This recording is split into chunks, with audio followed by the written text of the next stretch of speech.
धन्यवाद। मैंने एक भजन दिया था, वो शेयर कर सकते हैं। हरे हरे कृष्णा कृष्णा कृष्णा हरे हरे, हरे राम राम राम हरे हरे। हरे कृष्णा डिवोटीज। तो हम हिज गेस्ट राम रायपुर जी का स्वागत करते हैं। एक बार हरे कृष्ण महामंत्र बोल के, हरे कृष्णा कृष्णा कृष्णा हरे हरे, हरे राम राम राम हरे हरे। तो बाकी डिवोटी से रिक्वेस्ट है, जो डिवोटी अभी तक ज्वाइन नहीं किए हैं, प्लीज आप लोग को, सब लोग को ज्वाइन कर ले, तो ऑलरेडी टाइम दिए थे 7:30 बजे का।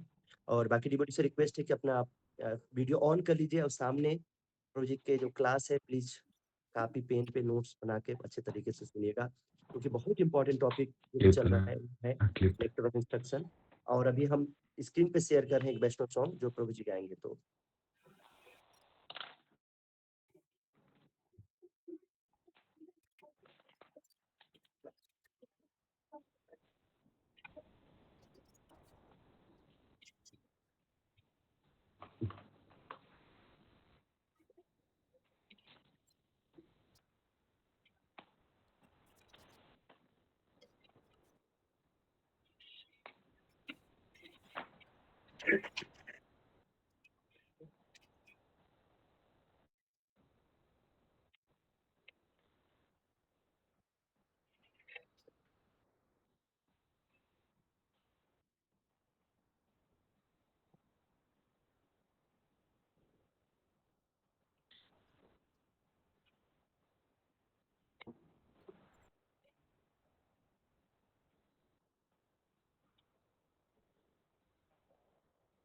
हरे कृष्णा।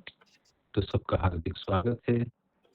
ये भजन श्रील भक्ति विनोद ठाकुर के रचित है, और ये भजन शरणागति के अंतर्गत आता है, भजन लालसा। और ये भजन स्पेशली जो उपदेशामृत की जो श्लोक हम चर्चा कर रहे हैं, 6ठे श्लोक, इसी के आधार पर ये भजन लिखा हुआ है। जैसे रूप गोस्वामी पाद एक श्लोक के 4 स्टांजा में इस श्लोक का वर्णन करते हैं, और भक्ति ठाकुर इसको 4 पैराग्राफ में, मैंने 4 स्टांजा में इसको विस्तार करते हैं, जिससे तो सरलता से और समझाते हैं एक गुण तत्व को।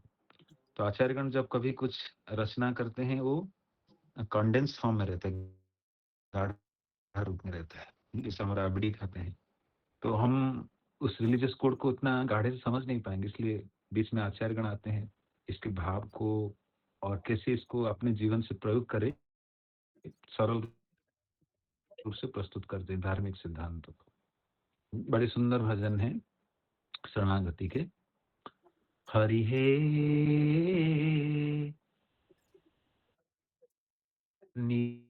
निरधर्म गाता, जाह्नवी सलीले पंकफेन दृष्टहाये। निरधर्म गाता, जाह्नवी सलीले पंकफेन दृष्टहाये। तथापि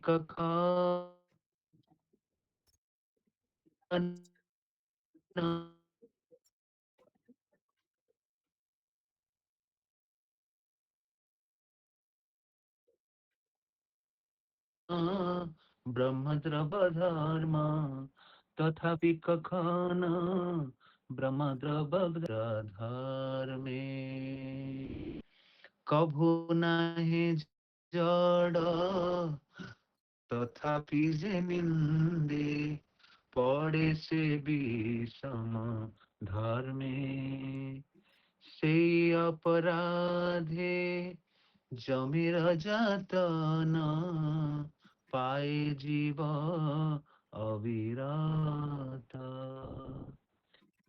हे नंदनंदन, সেই अपराधे যেন নাহি হয় হত।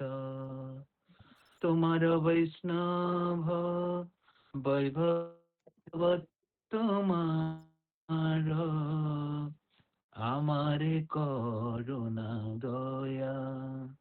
তবে মোর গতি হবে তব প্রতি, পাব তব পদ ছায়া।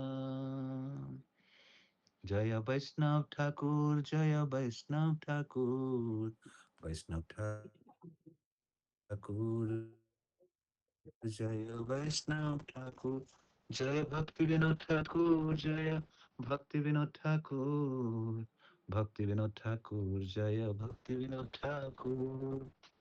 जय विष्णुपाद परमहंस परिव्राजकाचार्य अष्टोत्तर शतक अभय चरणारविंद भक्ति वेदांत स्वामी शिल प्रभुपाद की जय। इस्कॉन डीवीटी संस्थापकाचार्य शिल प्रभुपाद की जय। गुरु शिष्य परंपरा की जय। नामाचार्य हरिदास ठाकुर की जय। प्रेम से कहिए श्री कृष्ण चैतन्य प्रभु नित्यानंद श्री अद्वैत गदाधर शिवासदि गौर भक्त वृंद की जय। राधा कृष्ण गोप गोपीनाथ श्याम कुंड राधा कुंड गिरिराज गोवर्धन की जय। गंगा माई यमुना माई की जय। वृंदादेवी तुलसी महारानी की जय। वृंदावन मथुरा धाम की जय। मायापुर नवदीप धाम की जय। श्रीक्षेत्र जगन्नाथपुरी धाम की जय। पुरुषोत्तम मास की जय। अनंत कोटि वैष्णव भक्त वृंद की जय। समवेत गौर भक्त वृंद की जय। निताय गौर प्रेमानंदी हरि हरि बोल। All glories to assembled devotees. All glories to assembled devotees. All glories to assembled devotees.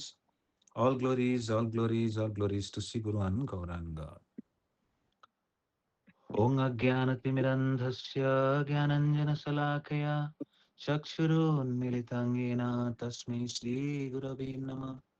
श्रीचैतन्यमनभीष्टं स्थापितं येन भूतले स्वयं रूप कदा मह्यं ददाति स्वपदान्तिकम्। वन्देऽहं श्रीगुरो श्रीयुतपदकमलं श्रीगुरुन् वैष्णवांश्च श्रीरूपां साग्रजातं सहगणं रघुनाथान्वितं तं सजीवं साद्वैतं सावधूतं परिजनसहितं कृष्णचैतन्यदेवं श्रीराधा कृष्णपादान् सहगणा ललिता श्रीसखान्वितं च। हे कृष्ण करुणा सिंधु दीनबंधु जगत्पते गोपेश गोपिकान्त राधाकान्त नमस्तुते। तप्त कांचन गौरंगी राधे वृंदावनेश्वरी वृषभानुसुते देवी प्रणमामि हरिप्रिये। वंशा कल्पतरुभ्यश्च कृपा सिन्धुभैव च पतितानां पावनेभ्यो वैष्णवेभ्यो नमो नमः। जय श्री कृष्ण चैतन्य प्रभु नित्यानंद श्री अद्वैत गदाधर शिवासादि गौर भक्त वृंद। हरे कृष्ण कृष्ण कृष्ण हरे हरे, हरे राम राम राम हरे हरे। मुक्तं करोति वाचालं पंगुं लंघयते गिरिं यत्कृपातमहं वन्दे कारणं परमानंदमाधवं श्री चैतन्य ईश्वरम। हरे कृष्ण। तो पुनः सभी भक्तों का हार्दिक स्वागत है। तो आप मनुष्य जीवन के बहुमूल्य समय निकालकर भक्तिमय कार्य में संलग्न कर रहे हैं। इतने बड़े शहर हैं, इतने बड़े नगर हैं, इतने बड़े ग्राम हैं, चाहे रेणुकूट हो, अनपड़ा हो, रेणु सागर हो या बनारस हो, इतने सारे लोग हैं, लेकिन कुछ दुर्लभ व्यक्ति को भक्ति प्राप्त होता है। दुर्लभ जीवात्मा भक्ति के अधिकारी बनते हैं भगवान वैष्णव की अपार कृपा से। तो इसी के तहत हम भक्ति विज्ञान को समझने का प्रयास करते हैं। जब जो पूर्ववर्ती आचार्य हमें प्रदान किए, दीपक प्रभु, दीपक माहेश्वर का अनम्यूट है शायद, थोड़ा म्यूट कर लीजिए। तो बड़ी दुर्लभता से भक्ति प्राप्त होता है वैष्णव की अपार कृपा से। तो हमारी प्रयास शुद्धता से हम जितना समझ पाए इस जीवन की सार्थकता है। तो उपदेशामृत के माध्यम से श्रील रूप गोस्वामी पाद भक्ति विज्ञान को और विस्तार रूप से वर्णन करते हैं। स्पेशली रूप गोस्वामी पाद के पिछले कुछ श्लोकों में वर्णन करें भक्तों की स्थिति। Before understanding Lord, we should understand the position of a Vaishnava or a devotee. भक्ति में तीन सिद्धांत है, भक्त, भक्ति, भगवान। तो भगवान के अर्थ हम बढ़ते हैं, लेकिन भक्तों की स्थिति भी जानना चाहिए। अंडरस्टैंड द पोजिशन ऑफ वैष्णव और डिवोटी, देन टू अंडरस्टैंड भक्ति, देन भगवान। Everything should be properly understood, तभी हम इसको जीवन में अमल कर पाएंगे। कभी कभी हम भगवान को सम्मान करते हैं, भक्तों को सम्मान नहीं करते हैं। संसार में कुछ लोग हैं जो साधुजनों के प्रति सम्मान नहीं करते हैं। भगवान को जाके मंदिर में माथा टेक लेंगे, लेकिन भक्तजनों को सम्मान नहीं करते हैं। लेकिन भक्तजन कौन है? भगवान के अत्यंत प्रिय हैं। ये केवल भक्ति की उन्नत अवस्था में पता चलता है कि भक्तों की स्थिति भगवान की स्थिति जैसे कितने उन्नत है। और इसलिए भगवान को प्रिय है तो भक्तजन, तो भगवान का भक्तों का सम्मान करते हैं तो भगवान अत्यंत प्रसन्न होते हैं। तो इसलिए भक्तों की स्थिति जानेंगे तो हम अपराध से बच पाएंगे और सबको सम्मान करेंगे। तो सुंदर भजन के माध्यम से ये जो उपदेशामृत की श्लोक को श्रील भक्ति विनोद ठाकुर सरल तरीके से समझाने का प्रयास करते हैं। क्या कहते हैं कि जो कीचड़ है और झाग है, जैसे नदी में बरसात के दिन में पानी आने लगता है, कैसा मैला पानी। जैसे आप देखेंगे गंगा जी, चाहे आपके काशी में गंगा जी प्रवाहित है या तो हरिद्वार में, भारत में अलग-अलग स्थान में। तो बरसात जब होता है पहाड़ी के ऊपरी हिस्सा में मिट्टी धँस के आता है, पानी एकदम मैला हो जाता है और फिर गंगा जी में मिक्स हो जाता है। कब? ना बरसात के दिनों में। तो कभी-कभी कीचड़ आने कीचड़ भी आ जाता है, पानी इतना स्वच्छ रहता है लेकिन बरसात के दिनों में कैसे हो जाता है? मिट्टी भरा पानी हो जाता है। और कई-कई स्थान पर पानी पर झाग निकलता है, फेन निकलता है। तो गंगा जी में बरसात के दिनों में इस स्थिति आ जाता है। लेकिन इसके बावजूद भी गंगा जी परम पवित्र हैं। तो इसी प्रकार वैष्णव के शरीर में भी अलग-अलग प्रकार की कभी कुछ होता है, लेकिन वैष्णव परम पवित्र हैं। तो गंगा जी की उपमा देकर, बरसात के दिनों की उपमा देकर समझाया जा रहा है कि जिस प्रकार गंगा जी के जल में बरसात के दिनों में कई प्रकार की प्रदूषित जल, मैला जल, मिट्टी भरा जल, कीचड़ वाला जल आकर मिल जाता है और साथ-साथ उसमें झाग उत्पन्न होता है, लेकिन इसके बावजूद भी गंगा जी सदा पवित्र रहते हैं। तो बाहरी चीज़ से हम गंगा जी का आकलन नहीं लगाना चाहिए। तो इसी प्रकार वैष्णव को भी कभी शरीर से हमें आकलन नहीं लगाना चाहिए, वैष्णव पवित्र है। जो भगवान के सेवा में संलग्न होते हैं, वो स्वाभाविक रूप से पवित्र होते हैं। भगवान गीता में अर्जुन को कहते हैं, हुँ, उम, परम ब्रह्म परम धाम पवित्रम परमं भवान पुरुषं शाश्वतम दिव्यम आदिदेवं अजं विभुम्। कि भगवान आप परम पवित्र हैं। अर्जुन कहते हैं भगवान को कि परम ब्रह्म, भगवान परम ब्रह्म हैं, परम पवित्र हैं। तो पवित्र परम भगवान पवित्र जैसे हैं, भगवान के भक्तजन जो भगवान की सेवा में लगे हैं, वो भी परम पवित्र हैं, दिव्य है। तो इसीलिए गंगा जी बाहरी रूप से झाग आ जाए, कीचड़ आ जाए, लेकिन गंगा जी सदा दिव्य रहते हैं।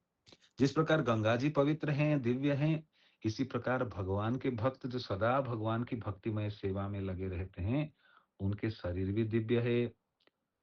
तो यही चीज़ को जान जाएँगे, तो वैष्णव को सम्मान करने लगेंगे कि बड़ी दुर्लभता से किसी को भगवान की सेवा प्राप्त होता है और वैष्णवगण भगवान की सेवा करते-करते वो भी दिव्य स्थिति को लाभ करते हैं। हुँ, तो आगे भक्तिनाथ ठाकुर कहते हैं कि वैष्णव शरीर अप्राकृत सदा। तो 2 शब्द है प्रकृत और अप्राकृत। प्राकृत मीन्स मैटेरियलिस्टिक, अप्राकृत मीन्स ट्रांसेंडेंटल। एक है भौतिक शरीर, एक है आध्यात्मिक शरीर। भौतिक है प्राकृत और अप्राकृत मीन्स आध्यात्मिक या ट्रांसेंडेंटल दिव्य शरीर है। तो वैष्णव के शरीर कैसा है? ना दिव्य है, अप्राकृत है, आध्यात्मिक है। तो ये गलती नहीं करना है कि वैष्णव कभी देहात्म बुद्धि से नहीं आकलन लगाना है। क्योंकि भगवान दिव्य है और वैष्णव सदा भगवान की सेवा में लगा रहता है, इसलिए वैष्णव के शरीर भी परम पवित्र या परम दिव्य है। कैसे उदाहरण प्रभुपाद देते हैं? ना जिस प्रकार आप कभी-कभी देखेंगे कि लोहा को आग में रखा जाता है। तो लोहा भी आग की प्रॉपर्टी को ले लेता है, लाल पड़ जाता है। तो इसी प्रकार भगवान की भक्ति में सदा संलग्न होकर जीवात्मा या साधुजन वो भी दिव्य स्थिति को लाभ करते हैं। तो इसलिए वैष्णव भी भगवान के साथ पवित्र हैं। भगवान जैसे पूजनीय हैं, वैष्णव गण भी पूजनीय हैं। स्वभाव बपुर धर्म, स्वभाव बपुर धर्म। तो इसलिए वैष्णव के शरीर में अ, के स्वभाव पवित्र है। तो बपू के आधार पर जैसे हम बपू सेवा करते हैं और वाणी सेवा करते हैं, बपू सेवा भी महत्वपूर्ण है। तो जब हम बपू सेवा करते हैं वैष्णव जनों का, गुरुजनों का, हमेशा समझना चाहिए कि ये बपू साधारण नहीं है, ये बपू भौतिक नहीं है, ये बपू दिव्य है, आध्यात्मिक है। कभू नाये जदा तथापि जे निंदे पड़े से विषम धर्मे। तो कभी भी वो शरीर कैसा नहीं है ना, जड़ नहीं है, कभू नहीं जड़। ये वैष्णव शरीर कभी जड़ नहीं होता है। जड़ मीन्स भौतिक नहीं है, आध्यात्मिक है। हाँ, तथापि जेनिंदे पौड़े से विषम धर्म। ये सब जानने के बाद जो वैष्णव का निंदा करता है, उसका क्या होता है ना, वो गिर पड़ता है, अधार्मिक स्थिति में गिर पड़ता है। तो हमें ये दृष्टि प्रदान कर रहे हैं आचार्यगण कि वैष्णवों को कैसे देखना चाहिए। सदा वैष्णव को या वैष्णव के शरीर को अप्राकृत जानना चाहिए, वैष्णव को दिव्य समझना चाहिए, वैष्णव को आध्यात्मिक समझना चाहिए, क्योंकि भगवान की सेवा में सदा लगे हुए हैं।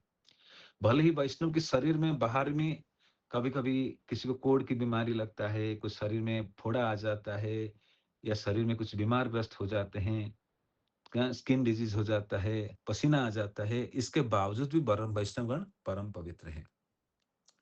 यदि इस प्रकार हम वैष्णव को आध्यात्मिक दृष्टि खोकर देखेंगे तो क्या होगा ना, अपराध होगा। तो इसलिए हमें दृष्टि को फाइन ट्यून करना है। आध्यात्मिक ज्ञान हमें आध्यात्मिक दृष्टि प्रदान करता है वैष्णव का आध्यात्मिक रूप से देखने के लिए। संसार में हर चीज को हम भौतिक दृष्टि से देखते हैं और वैष्णव को साधारण समझते हैं, साधुजनों को साधारण दृष्टि से देखते हैं, इसलिए गलती कर बैठते हैं। तो जितना हम वैष्णव को सम्मान करते हैं, प्रणाम करते हैं, सेवा करते हैं, हमें उतना आध्यात्मिक लाभ मिलता है। जैसे मैं पिछली बार बता रहा था कि श्री रघुनाथ दास गोस्वामी जो दिव्य दृष्टि पर थे, हमेशा देखते थे ब्रजधाम में सभी वैष्णव को 2000 बार प्रणाम करते थे। ब्रजवासियों को, ब्रज में निवास सभी जीवात्माओं को प्रणाम करते थे, सबको ब्रजवासी मानते हैं।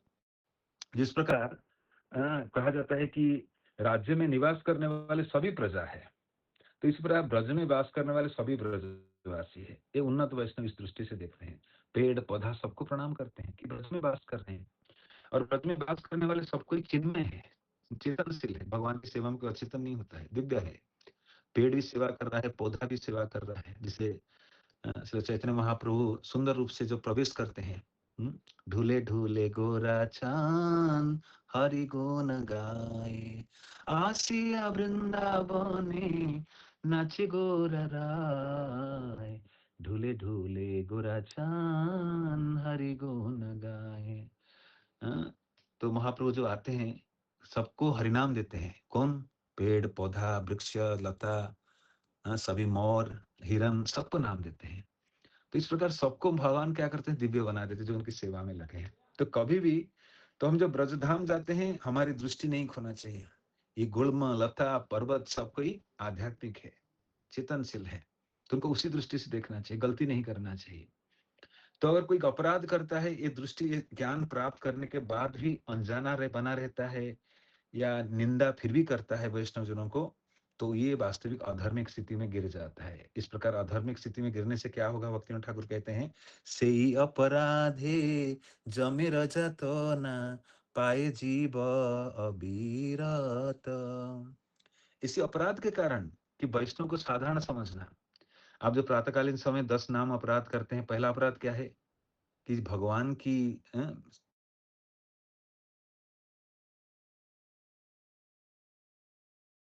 निंदा करना। हर रोज पढ़ते हैं ना नाम अपराध 10 प्रकार के। प्रथम अपराध क्या कहते हैं कि वैष्णव को साधारण समझना अपराध है, या निंदा करना, साधुजनों का निंदा करना अपराध है। नहीं नहीं, साधु भगवान की सेवा में लगा है। श्रील रघुनाथ भट्ट गोस्वामी थे, गोस्वामी षड गोस्वामी में अन्यतम। वो कहते थे कि ब्रज में सब लोग राधा रानी उनको निवास प्रदान किए हैं। मैं कौन होता हूँ किसी के दोष त्रुटि देखने के लिए। तो you should not see the faults of others. वैष्णव अदोषदर्शी है, किसी में दोष नहीं देखना चाहिए। अगर इस प्रकार ज्ञान प्राप्त करने के बाद, दिशा प्राप्त करने के बाद फिर भी हम निंदा करते हैं, फिर भी दोष देखते हैं, तो ये बड़ा जघन्य अपराध है। भक्ति ठाकुर कहते हैं इस अपराध के कारण आपको जमदंड मिलेगा, यम यंत्रणा। तो जमराज आपको दंडित करेंगे। जमराज दंडित करके क्या करेंगे? आपको अलग अलग प्रकार नरक में डालेंगे। कितने प्रकार के नरक है? 28 प्रकार नरकों का वर्णन है। तो जमदंड मिलेगा। तो आप पाए जीव अविरत, अनेक प्रकार के कष्ट भोगेंगे। हे नंद नंदन सेई अपराधे जिन्ह नहीं हाय हात। तो इसलिए भक्त प्रार्थना करता है, प्रभु मेरे से गलती ना हो, मैं वैष्णव को कभी साधारण ना दिखूं, कभी उनके अंदर दोष त्रुटि ना दिखूं, कभी उनको शरीर पर उनको जज ना करूं, शरीर के आधार पर उनको देखो नहीं। हे नंदन नंदन कृष्ण, आप क्या करो, मुझे इस अपराध से बचाओ, मैं इस प्रकार अपराध ना करूं। भक्ति ठाकुर भजन में स्वयं वर्णन कर रहे हैं कि मेरे से होने की संभावना है, मैं संसार में चाकचक्य को देखता हूँ, सुंदरता को देखता हूँ, कोई चमकदार है उनको देखकर आकर्षित होता हूँ और वैष्णव को वही संसारी दृष्टि से देखने का प्रयास करता हूँ, गलती कर सकता हूँ, हे नंदन नंदन मुझे बचा के रखिए, मैं इस प्रकार अपराध ना करूँ। तो हम संसार में जीते हैं देहात्म बुद्धि के आधार पर, कोई सुंदर है हमें पसंद है, कोई असुंदर हमें पसंद नहीं है, कोई काना है, कुब्जा है, कोई लंगड़ा है, अलग-अलग प्रकार व्यक्ति देखते हैं, ये हम अपराध कर बैठते हैं। लेकिन वैष्णव को वैष्णव दृष्टि देखना बहुत आवश्यक है। चाहे पति-पत्नी रूप में रहिए, पिता-माता रूप में रहिए, पिता-माता भी अपने संतान को वैष्णव दृष्टि से देखना है, तभी सेवा अच्छे से कर पाएँगे। जब वैष्णव परिवार में हैं, हाँ, अपने को छोड़कर सबको क्या दृष्टि से देखना चाहिए? वैष्णव देखना चाहिए। वैष्णव सबको वैष्णव देखता है। किस रूप से? कि भगवान से भूले हुए स्थिति में हर कोई वैष्णव है। तो उन्नत वैष्णव सबको वैष्णव रूप में देखता है। तो बड़ी सावधानी से व्यवहार करना चाहिए। यहीं पर हम गलती करते हैं, अपराध होता है। अपराध सूक्ष्म रूप में होता है।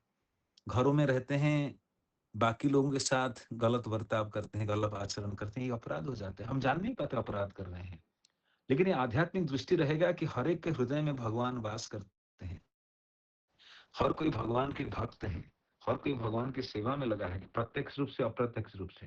तो अभी हम दूसरे के दोष नहीं देखेंगे, दूसरे का निंदा नहीं करेंगे, दूसरे के सदा गुणगान करेंगे, इस प्रकार अपराध से बच पाएंगे। इसलिए भक्ति ठाकुर कहते हैं, ये सब जानने के बावजूद आप अगर अपराध करते हो, निंदा करते हो, तो आपको यमदंड मिलेगा और निरंतर आप कष्ट भोगोगे।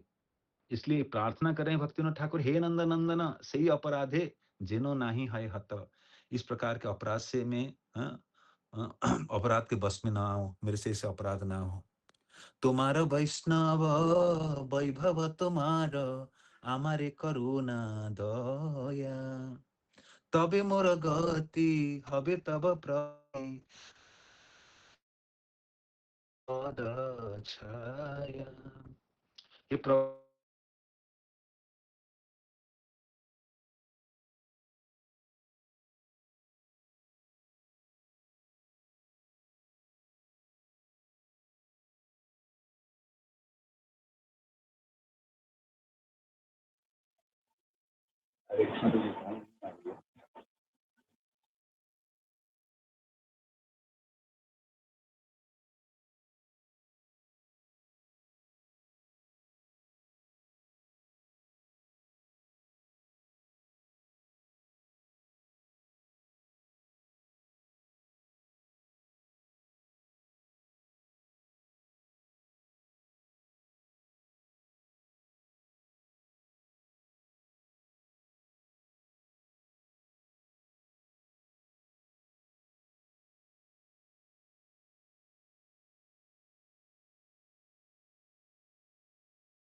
हरे कृष्णा प्लीज। तो आदमी को भी ज्वाइन कर लिया। आज हमारे आश्रम का वाईफाई काम नहीं कर रहा है, इसलिए नेटवर्क फ्लक्चुएट बार-बार हो रहा है।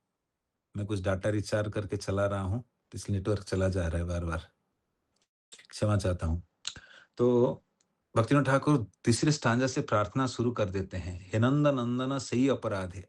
तो पहले जब भी कोई भजन आचार्यगण लिखते हैं, प्रॉब्लम एनालिसिस करते हैं कि जीव कहाँ गलती करता है, कहाँ अपराध करता है। तो वैष्णव अपराध कैसे होता है? वैष्णव अपराध, जब वैष्णव को हम शरीर धरातल पर देखते हैं, गुरुजनों को शरीर धरातल पर देखते हैं, उनके कार्यकलाप को साधारण समझते हैं, यहीं पर अपराध होता है। और उसको निंदा करने लगते हैं, बोलने लगते हैं, दूसरे को बताने लगते हैं, मन में बिठा लेते हैं, तो फिर मन में भगवान के लिए स्थान नहीं होता है, अपराध भर जाता है। तो फिर भक्ति में रुचि खत्म हो जाता है। वैष्णवगण जो भक्ति प्रदान करते हैं, हमेशा उनको दिव्य दृष्टि में देखना बहुत आवश्यक है। ये सब विज्ञान जानने के बाद भक्तियों ठाकुर बड़ी विनम्रता व्यक्त करते हैं। मैं क्या करूं, मैं बद्धावस्था में हूं, मेरे से गलती होगा ही होगा, मैं जान रहा हूं। अनादि काल से मैं इस प्रकार की भावना में रहा हूं।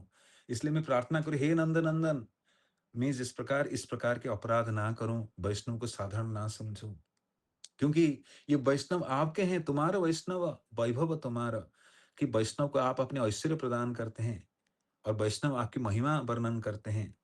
हाँ, और मैं प्रार्थना करता हूँ ऐसे वैष्णवगण मेरे ऊपर कृपा बनाए रखें, तभी मेरे जीवन की यात्रा सुखद पूर्वक आपकी ओर बढ़ पाएगा। इसलिए सदा मैं इसे वैष्णव की चरण धूलि अपने सर पर धारण कर पाऊं, पावो तब पद छाया, प्रभु आपके चरण धूलि प्राप्त कर पाऊंगा। तो बहुत ही सुंदर तरीके से भक्तिनाथ ठाकुर वर्णन कर रहे हैं कि हम अपराध जब करते हैं, अपराध निवारण कैसे करना चाहिए, अपराधों से कैसे सावधान रहते हुए भक्ति करना चाहिए। तो अपराध भक्ति बड़ा शुरुआती समय अच्छा लगता है, लेकिन धीरे-धीरे हम ट्रैक में आउट हो जाते हैं, अज्ञानता में चला जाते हैं, क्यों सावधान होना पड़ता है। वैष्णव समाज में जो भक्ति करते हैं, भक्तों के साथ करते हैं। तो ये जो भजन है मुख्य रूप से उपदेशामृत के जो छठे श्लोक हम लोग चर्चा कर रहे हैं, उसी के आधार पर भक्तिनाथ ठाकुर इस भजन को रचना किए हैं। दृष्टे स्वभावजनिते वपुश्च दोषे न प्राकृतमिह भक्तजनस्य पश्येत् गङ्गां वसानकलबुद्बुदफेन पङ्के ब्रह्मद्रवत्वमपगच्छति नीलधर्मे। अपनी मूल कृष्ण भावना स्थिति में रहते हुए शुद्ध भक्त अपने आप को शरीर नहीं मानता है। तो आध्यात्मिक जीवन में जो पहला ज्ञान दी जाती है, मैं आत्मा नहीं, मैं शरीर हूँ। लेकिन अभी अज्ञानता के कारण शरीर चेतना में रहे, शरीर दृष्टि से सबको देखते हैं और इस दृष्टि को बदलना है। आध्यात्मिक ज्ञान हमें आध्यात्मिक दृष्टि प्रदान करता है। ऐसे भक्त को भौतिकवादी दृष्टिकोण से नहीं देखा जाना चाहिए। तो भक्तों को कभी भौतिकवादी या शरीर धरातल पर नहीं देखना चाहिए। ये पहला दृष्टिकोण प्रदान की जा रही है। इसलिए वैदिक समय में क्योंकि लोगों की दृष्टि खो गया है, इसलिए वैदिक समय में क्या किया जाता है, दृष्टि प्रदान की जाता है। कैसी दृष्टि प्रदान की जाती है? मातृवत परदारेषु परद्रव्येषु लष्ट्रवत् आत्मवत् सर्वभूतेषु जपस्यति स पंडित। तो पंडित व्यक्ति देह पर नहीं देखता है, किसके आधार पर देखता है? आत्मा पर देखता है। आप लोग सुंदर प्रसंग सुने होंगे। जनक राज के दरबार में अष्टावक्र मुनि आए, सुने हैं ना? और अष्टावक्र मुनि 8 जगह से टेढ़े थे। तो उनको देखकर जनक राजा के राजसभा में उपस्थित सभी पंडित लोग हंसने मजाक उड़ाने लगे। अरे देखो देखो कैसे चल रहा है, टेढ़े टेढ़े होकर चल रहा है, हिल डुल कर चल रहा है। सब मजाक उड़ाने लगे। तो उनको हंसती देखकर अष्टवक्र मुनि भी हंस लिए। जनक राजा पूछे क्यों हंस रहे हैं? हे जनक राजा, मैं तो सोचा था आपकी सभा में पंडित लोग हैं, लेकिन तो मैं देख रहा हूँ आपकी सभा में तो सब चमार हैं, चमड़ी को देख रहे हैं। हम्म तो जनक राजा वास्तविक क्षमा याचना किए पंडितों के ऐसे व्यवहार से। तो वास्तविक पंडित कोई ज्ञान से नहीं होता है, वास्तविक पंडित कोई जनेऊ धारण करने से नहीं होता है, छोटी धाक रखने से नहीं होता है, जिसके पास समदृष्टि है। हाँ, मातृवत परदारेषु, सभी स्त्रियों को माँवत देखना, माँ के समान देखना।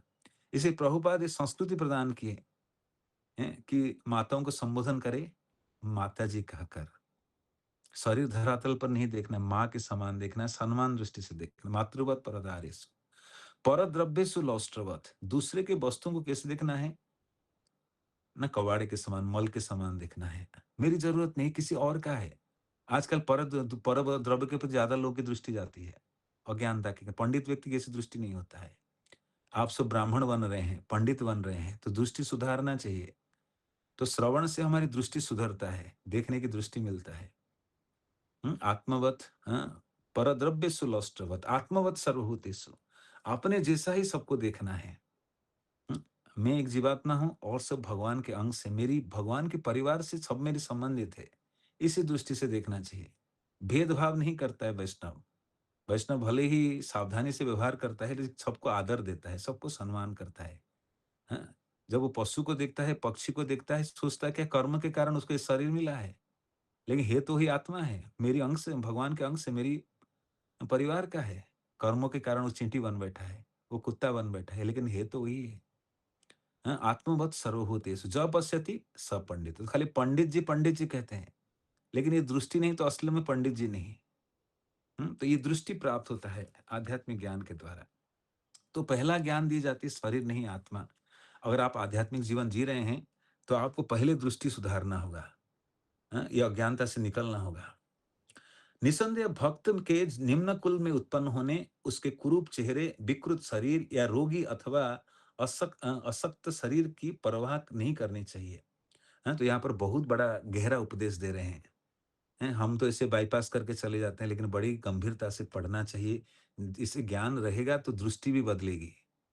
संसार में हम जीते हैं चेहरे पर। ये सुंदर चेहरा मुझे अच्छा लग रहा है, ये काला चेहरा मुझे पसंद नहीं है। ये कुरूप है, ये बावना है, ये तो बीमार है, ये तो कुष्ठ रोग से पीड़ित है। तो इस प्रकार हम आकलन लगाते हैं, दूरी मेंटेन करते हैं। तो वैष्णव समाज में इसे जघन्य अपराध है, चाहे जीव अपराध है या वैष्णव अपराध होता है। तो इसलिए हमेशा भक्तों को आध्यात्मिक दृष्टि से देखना चाहिए। साधु को कभी भौतिक दृष्टि से नहीं देखना चाहिए। साधु के बाहर चेहरे से नहीं देखना चाहिए, आध्यात्मिक दृष्टि से देखना चाहिए। इसलिए कहते हैं फैमिलियरिटी ब्रीड्स कंटेंट। साथ रहते रहते हम साधारण समझने लगते हैं, लेकिन इसी दृष्टि हम कभी खोना नहीं चाहिए। निसंदेह भक्त के निम्न कुल में उत्पन्न होने, कुंती महारानी क्या कहते हैं, जन्म शरीर सुत श्रीवी, 4 कारण से व्यक्ति आपके शरण में नहीं आ पाता है। क्या 4 कारण है? कि उच्च कुल में जन्म लेने के कारण अहंकार होता है। अरे मैं ब्राह्मण हूँ, ये शूद्र कहीं वैष्णव बनने लगा है। लोग प्रयास करते हैं, ये भी अपराध है। इस कारण से भगवान के चरण कमल का आश्रय नहीं ले पाते। जन्म, ऐश्वर्य, बहुत धन है, संपदा है, बहुत धनी है, उसके घमंड के कारण भगवान को भक्ति में नहीं लग पाता है। जन्म, ऐश्वर्य। और बहुत सुंदरता है, बहुत सुंदर व्यक्ति है, सुंदरता का घमंड भी भक्ति भगवान के चरण कमल में आश्रय लेने में अवरोध पैदा करता है। जन्म ऐश्वर्य सुतश्री भी, उच्च कुलीन घर में जन्म लेना, बहुत पढ़ा लिखा हो, ये सब भक्ति के लिए बाधक है। भगवान क्या कहते हैं, तुम अकिंचन गोचरा। जो संसार में पूरी तरह से अकिंचन है, ऐसे अकिंचन भक्तों को आप बड़े प्रिय हैं। आप अकिंचन व्यक्ति द्वारा देखे जा सकते हैं। तो इसलिए कभी वैष्णव समाज में इस प्रकार के भेदभाव नहीं करना चाहिए। इसलिए और एक श्लोक वर्णन है, अर्चे शिलाधिर गुरुसु नरमतिर वैष्णवेर जाति बुद्धि। अर्चा विग्रह को कभी पत्थर का, लकड़ी का मूर्त नहीं मानना चाहिए। स्वयं भगवान है अर्चे शिलाधिर, गुरुसु नरमतिर। गुरु को मनुष्य चेतना में नहीं देखना चाहिए, वो आध्यात्मिक है। स्वयं भगवान स्वरूप है, भगवान के जैसे देखना चाहिए। गुरु सुनरमत, गुरु को साधारण मनुष्य नहीं समझना चाहिए। वैष्णव जाति बुद्धि, वैष्णव को जात पात से नहीं देखना चाहिए। समाज में बड़ी अज्ञानता से जिया समाज, छोटा जात, नीचे जात, मैं ब्राह्मण हूँ, क्षत्रिय है, और वैष्णव समाज में इसी कारण से अपराध होता है। तो अनेक निम्न कुल में जन्म होकर भी महान वैष्णव बने। अनेक उदाहरण हमने चर्चा किए हैं। जैसे हम रेणुकूट में बता रहे थे आपको, कौन सी किनके प्रसंग बता रहे थे, किससे प्रसंग बता रहे थे, याद है कि भूल गए? किनके प्रसंग हम बताए थे? दक्षिण भारत का भूल गए सब? कनकदास, कनकदास, दक्षिण भारत के कनकदास, जो उडुपी कृष्ण के परम भक्त थे, लेकिन निम्न जात से थे। स्वयं भगवान के प्रिय हैं। भगवान उनके लिए अपने सिंहासन को बदल दिया, अलग दिशा दे दी एक्चुअली। जो भगवान की भक्ति में लगा है, वो जात पात से ऊपर उठ जाता है। इसलिए बंगाली भाषा में प्रभुपाद एक सुंदर कहावत कहते हैं कि मुचि हाय सुचि हाय यदि कृष्ण भजे। मुचि कुल में जन्म लेकर भी कोई वैष्णव होता है, सुचि होता है, अगर भगवान की भक्ति कर रहा है।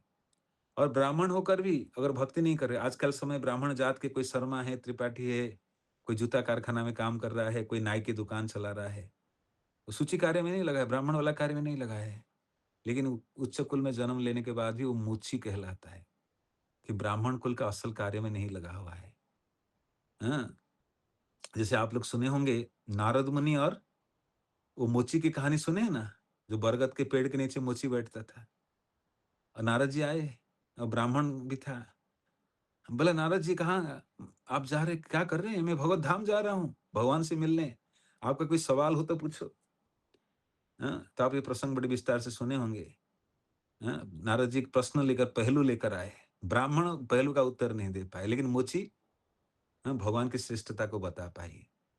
तो इसलिए मोची तुरंत भगवत धाम जाने की योग्य है। ब्राह्मण इतना नाम फाम सुबह उठकर मंत्र उच्चारण कर रहा है, बहुत जनेऊ धारण करके घूम रहा है, लेकिन भगवत धाम नहीं जा पाए।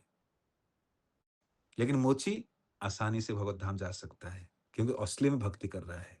तो निम्न कुल में जन्म लेना भी भजन के लिए बाधा नहीं उत्पन्न होता है। और उदाहरण कैसा है ना, विदुर जी।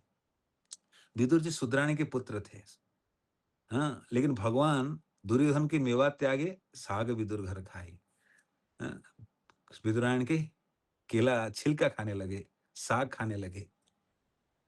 हैं? या सबरी, सबरी क्या था? आदिवासी है, लेकिन भगवान राम उसके झूठे बेर खाए और साक्षात दर्शन दिए। तो कभी भी भक्तों को निम्न कुल के अनुसार देखना नहीं चाहिए, अपराध करना है। उसके कुरूप चेहरे, किसी किसी का जन्म से कुरूप है, जैसे कौन था? कुब्जा। कुब्जा देख सुने है ना? कुब्जा, जिसको भगवान सुंदर शरीर प्रदान किए। तो किसी कारणवश किसी को ऐसे शरीर मिला है, इस कारण से वो भक्ति के लिए ऑब्स्ट्रक्शन नहीं है उसका, भक्ति कर सकते हैं। कुब्जा, कुबड़ा शरीर है। विकृत शरीर या रोगी। विकृत शरीर किसका है? जैसे दक्षिण भारत यात्रा में महाप्रभु किसको दर्शन दिए? वासुदेव विप्र के शरीर कोढ़ से पीड़ित था। हाँ, तो किसी के शरीर विकृत बना है तो उसको भी उस दृष्टि से नहीं देखना चाहिए। तो भक्त बहुत उन्नत दृष्टि प्राप्त होता है। जैसे कागभूषणी। कागभूषणी किस रूप में थे? कौवा, है ना? जटायु जी गिद्ध के शरीर है, लेकिन भगवान के अनन्य भक्त हैं, सेवक हैं। जिस जटायु के लिए भगवान क्या किए ना, स्वयं अपनी गोदी में उनके अंतिम प्राण उनका छोड़े, राम नाम कहकर जटायु प्राण छोड़े। और जटायु के अंत्येष्टि भगवान राम रहकर किए, जटायु तीर्थ है। और गरुड़ जी भगवान की सेवा में। तो इस प्रकार पशु पक्षी भी भगवान की सेवा में संलग्न हैं। कभी भी वैष्णव को शरीर से नहीं देखना चाहिए, शरीर धरातल से नहीं देखना चाहिए, दृष्टि सुधारना चाहिए। साधारण दृष्टि से ऐसे दोष शुद्ध भक्त के शरीर में प्रकट दिख सकते हैं। तो कभी कभी शुद्ध भक्त लोग संसार में अनेक जीवात्मा के पाप लेते हैं। पाप लेने के कारण उनके शरीर में बीमारी आता है। हमें देखेंगे हमारे आचार्यगण बाहरी रूप से शरीर से कैसे हैं? कोई व्हील चेयर में बैठा है, किसी का हाथ पैर में प्रॉब्लम है। ये सब क्यों हुआ? ना वो जगत के सभी पापी जीवात्मा को पाप ग्रहण कर रहे हैं अपने शरीर पे, लेकिन इसके बावजूद भी सदा शुद्ध हैं, दूसरे के कष्ट लेते हैं। तो बाहरी रूप से भक्त के शरीर में अनेक प्रकार के इस प्रकार की चीजें दिखने को मिल सकता है, लेकिन इन सब दिखने वाले दोषों के बावजूद शुद्ध भक्त का शरीर कभी दूषित नहीं हो सकता है। शुद्ध भक्त के शरीर हमेशा के लिए पवित्र है, क्योंकि सदा भगवान की सेवा में लगा हुआ है। यह ठीक कैसे उपमा दी जा रही है ना, गंगा जल के समान है, जो कभी कभी वर्षा ऋतु में बुद बुद फेन तथा कीचड़ से पूरित हो जाता है, किंतु कभी दूषित नहीं होता है। अतएव जो लोग आध्यात्मिक उन्नत हो, ज्ञान में उन्नत हैं, वे जल की अवस्था की विचार किए बिना गंगा में स्नान करेंगे। तो गंगा जैसे परम पवित्र है, उसी प्रकार वैष्णवगण परम पवित्र है। गंगार परस हईले पाश्चात्य पावन, दर्शने पवित्र कर यही तुम्हार गुण। तो गंगा को स्पर्श करने के बाद कोई शुद्ध होता है, लेकिन वैष्णव के दर्शन मात्र से जीवात्मा शुद्ध हो जाता है। Just have a glance of the pure devotee, one become immediately purified. इसी का तात्पर्य प्रभुपाद वर्णन करें, पिछली बार हम यहां तक चर्चा किए थे। शुद्ध भक्ति जो कि आत्मा की क्रिया है, दूसरे शब्दों में भगवान की दिव्य प्रेममय सेवा मुक्त अवस्था में संपन्न की जाती है। तो वास्तविक भक्ति कहाँ शुरू होती है? हम पिछली बार चर्चा कर रहे थे, भक्ति कहाँ शुरू होती है? जब कोई आत्म साक्षात्कार हो चुका है। कौन सी श्लोक है? ब्रह्मभूत प्रसन्नात्मा न सुचति न कांक्षति सम सर्वेषु भूतेषु मद्भक्ति लभते परम। ऐसे तो भक्ति हर अवस्था में शुरू हो जाता है, लेकिन ये स्थिति में और तीव्रता से भक्ति चलने लगता है। इसलिए यहाँ पर प्रभुपाद और एक श्लोक कोट करते हैं। माम च अव्यभिचारिणो भक्ति योगेन सेवते सगुणान समतीत एतान ब्रह्म भूयाय कल्पते। तो भक्ति is really started at a liberating platform. Even भक्ति can be start in condition state also, बद्ध अवस्था में भी शुरू हो सकता है, लेकिन रियल भक्ति begins at a liberating platform, मुक्त अवस्था। सही तरीके से संपन्न होने की स्थिति है मुक्त अवस्था। जो व्यक्ति पूरी तरह से संसार से और भेदभाव, अज्ञानता या प्रभावित होना, विचलित होना नहीं होता है, स्थिर अवस्था आ गया है, वहाँ तीव्रता से भक्ति करने लगता है। जो पूर्ण भक्ति में संलग्न रहता है, जिसका किसी भी परिस्थिति में पतन नहीं होता, वो तुरंत भौतिक प्रकृति के गुणों को पार करके ब्रह्म पद को प्राप्त करता है। तो वन अटेन ब्रह्म रियलाइजेशन या ब्रह्म पद। ब्रह्म मतलब आत्म साक्षात, पूरी रूप से आत्म साक्षात्कार कर चुका है। वो शरीर धरातल से उठ चुका है। तो कोई आत्म स्थिति में प्राप्त कर लिया, कैसे जाने? जैसे प्रभुपाद एक सुंदर उदाहरण देते हैं। व्यक्ति भौतिक ज्ञान के चलते क्या होता है, शरीर और आत्मा को अलग-अलग दृष्टि से देखता है। भौतिक जगत में हर कोई शरीर के आधार पर देखता है। लेकिन आध्यात्मिक ज्ञान की परिपक्वता से वो क्या देखता है कि सबको आत्मा जैसा ही देख पाता है, सब स्थान में भगवान को देख पाता है। ये परिपक्वता के कारण। हुँ, और ऐसे अवस्था को कहते हैं ब्रह्म पद, ब्रह्म स्पर्श, ब्रह्म साक्षात्कार। हुँ, तो इसको कहते हैं ब्रह्म साक्षात्कार, सेल्फ रियलाइजेशंस। हुँ।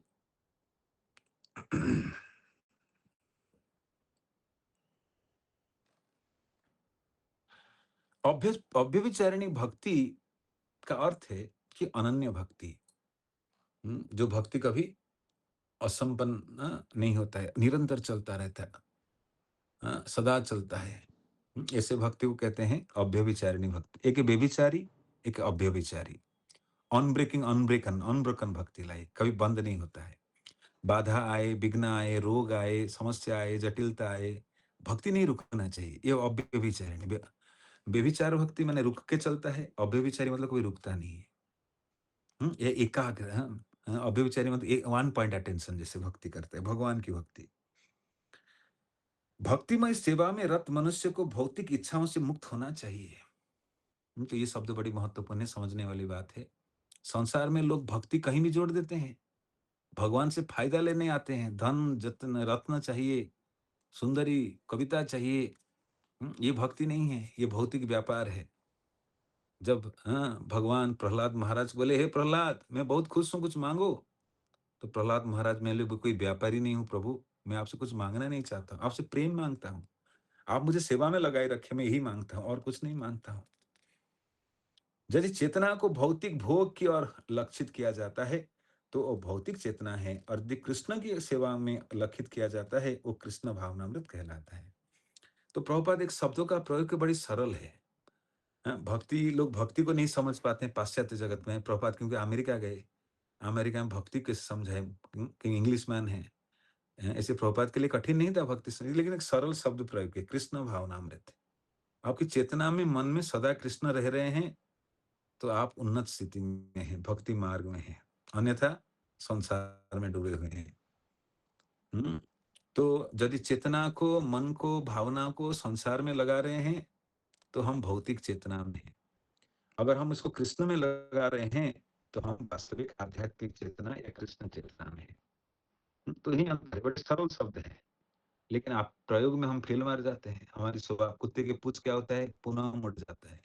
ये सब जानने के बाद भी हम भौतिक दुनिया में रहना पसंद करते हैं, भौतिक कार्य करना बड़ी पसंद करते हैं।